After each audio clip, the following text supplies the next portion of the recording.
झारखंड विधानसभा चुनाव में एनडीए के बीच में अब सीट फॉर्मूला तय होता हुआ लगभग नजर आ रहा है। बता दें कि झारखंड में 81 सदस्यीय विधानसभा के लिए चुनाव इस साल के अंत में होने की संभावना है। इसको लेकर अब एनडीए में सीट शेयरिंग का जो फॉर्मूला है वो कहीं न कहीं फिट होता हुआ नजर आ रहा है। बता दें कि बीजेपी, जेडीयू और आजसू झारखंड में विधानसभा चुनाव एक साथ लड़ने जा रही है। वहीं इन सब के बीच अब जेडीयू को 2 सीटें दे जाने की बात सामने आ रही है। बता दें कि फिलहाल जेडीयू के लिए जिन 2 सीटों पर बात चल रही है वो सीट है जमशेदपुर और तमाड़।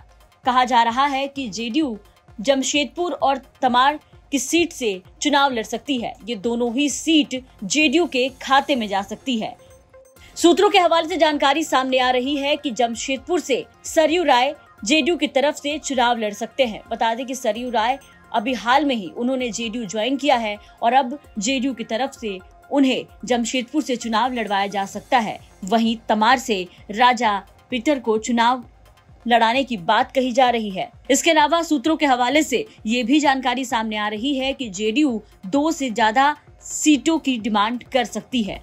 जेडीयू की नजर 2 से ज्यादा सीटों पर है। बता दें कि झारखंड में 81 सदस्यीय विधानसभा के लिए चुनाव इस साल के अंत में होने की संभावना है। इसको लेकर एनडीए और महागठबंधन खेमे की ओर से तैयारियां अपनी तरफ से तेज कर दी गई है। सभी पार्टियां झारखंड में भी अपनी पैठ जमाने पर उतर चुकी है। इसी क्रम में बीजेपी की ओर से घोषणा कर दी गई कि वो झारखंड में ऑल झारखंड स्टूडेंट यूनियन यानी कि आजसू और जनता दल यूनाइटेड के साथ गठबंधन में चुनाव लड़ेंगे। झारखंड में एनडीए परिवार इस बार संख्या में बड़ा दिखाई दे सकता है। बता दें कि पहले बीजेपी और आजसू ही एनडीए का हिस्सा थे, इस बार जेडीयू भी शामिल है। नीतीश कुमार की दिल्ली इच्छा है कि झारखंड में अपनी खोई जमीन हासिल की जा सके। वहीं चिराग पासवान की अगर बात करें तो एलजेपीआर के राष्ट्रीय अध्यक्ष चिराग पासवान ने भी झारखंड में अपनी जमीन तलाशने की पूरी कोशिश शुरू कर दी है। चिराग पासवान ने रांची में पार्टी कार्यकारिणी की बैठक भी बीते दिन बुलाई थी। बैठक के बाद चिराग ने कहा था कि झारखंड में 40 सीटों पर उनकी स्थिति मजबूत है। हालांकि उनकी पार्टी ने दर्जन भर सीटों को चिन्हित किया,